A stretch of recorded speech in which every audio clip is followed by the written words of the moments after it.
Cuando fue el gran estallido, ¿dónde estamos antes de nacer?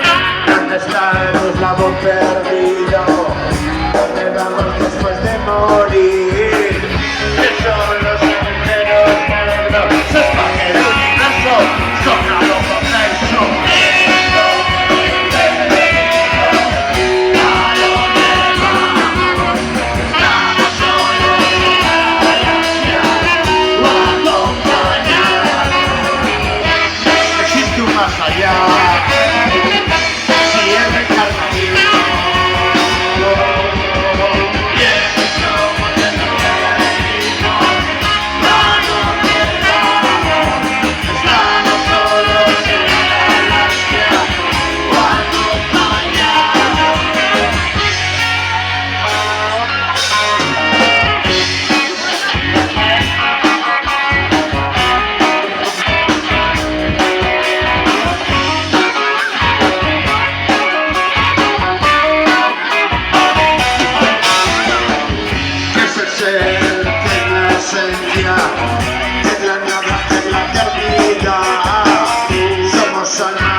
Muchas gracias, Javier.